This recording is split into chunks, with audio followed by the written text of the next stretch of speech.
Now we would try to understand the difference between process groups and phases.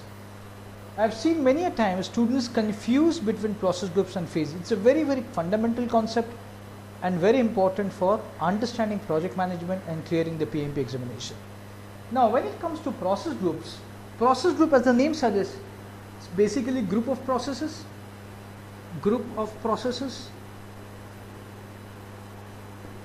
Now with respect to PMBOK, there are 5 process groups. What are the 5 process groups that we have seen? There are 5 process groups.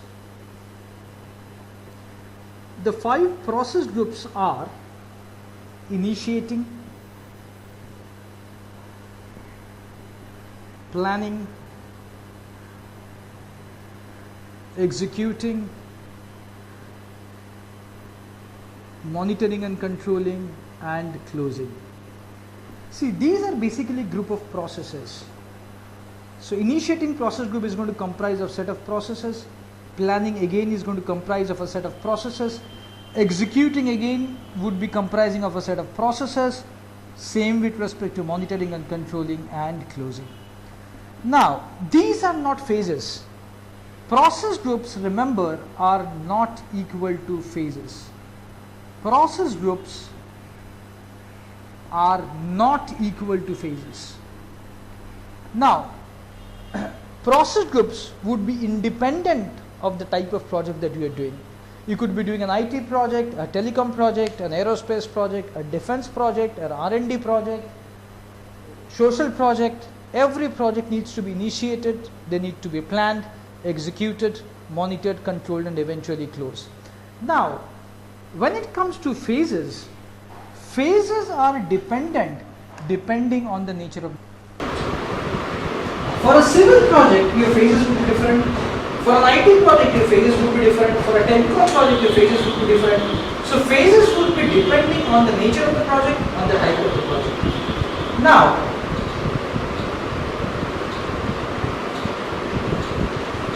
if we look at a project life cycle, we can say that these are individual phases. Suppose this is phase 1, phase 2, phase 3, phase 4, phase 5.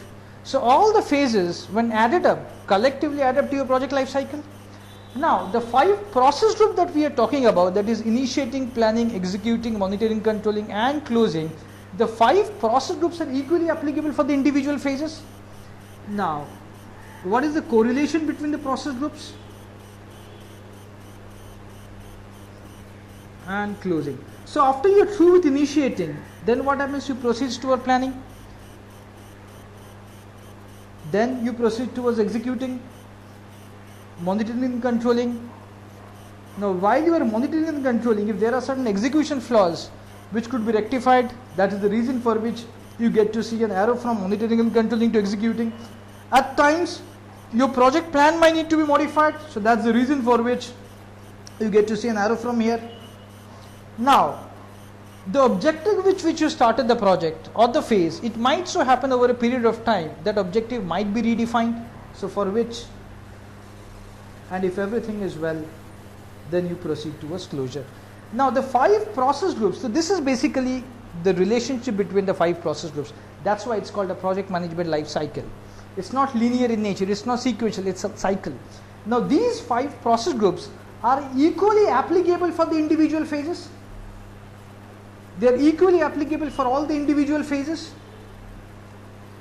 So when we look into phase 1, the phase 1 needs to be initiated, it has to be planned, it has to be executed, it needs to be monitored, controlled, and eventually closed. Similarly, the 5 process groups are equally applicable for the all individual phases as well as the entirety of the project. Now, when it comes to phases and the relationship between the phases can be sequential in nature, that is after you are through with phase 1, then only you start phase 2. So this is sequential in nature.